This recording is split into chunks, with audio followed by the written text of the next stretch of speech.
Hello everyone, welcome to StudybeeUPSC. Today we'll be discussing Article 15 of the Constitution of India. Article 15, 16, 19, 29 and 30 are only applicable for the citizens of India. What does Article 15 Clause 1 say? It says that there would be no discrimination on the grounds of race, religion, caste, sex and place of birth. These are the 5 criteria on which the citizens cannot be discriminated. The other factors like the meritocracy can be used for discrimination. However, these 5 cannot be used. Now, what does Article 15 Clause 2 say? It says that there would be no discrimination in public places.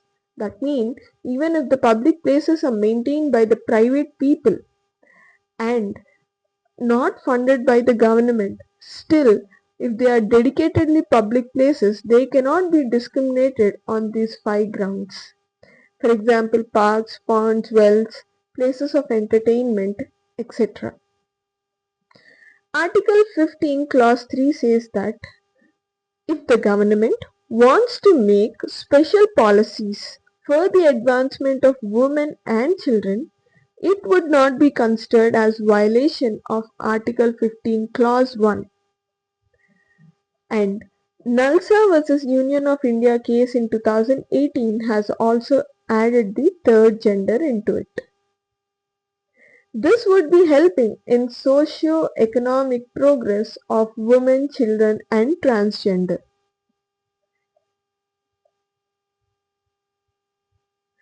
Till Article 15 Clause 1, 2, 3 were there in the original constitution. However, Article 15 Clause 4 was added in the first Constitutional Amendment Act after the Champaran Dorairajan case, and the exception was made. What was this?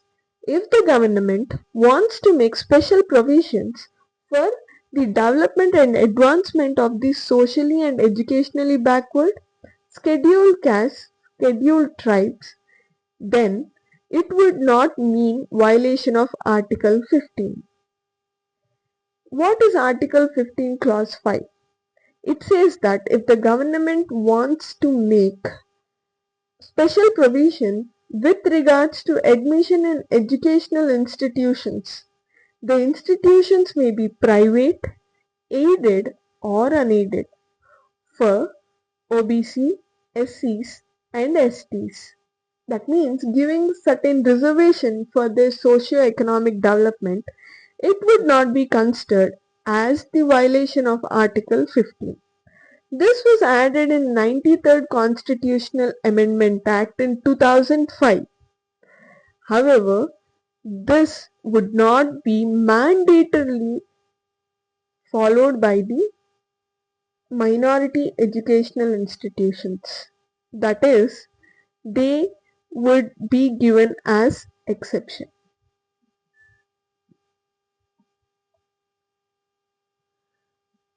What does Article 15 Clause 6 say?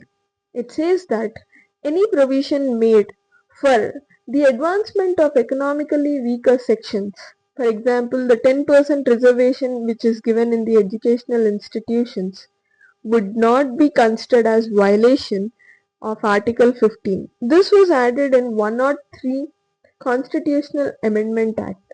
Again, exception was given for minority educational institutions which need not follow this mandatorily. Clause 4, 5, 6 of Article 15 provide equal opportunity which would be leading to equity and also fair application of law. Thank you.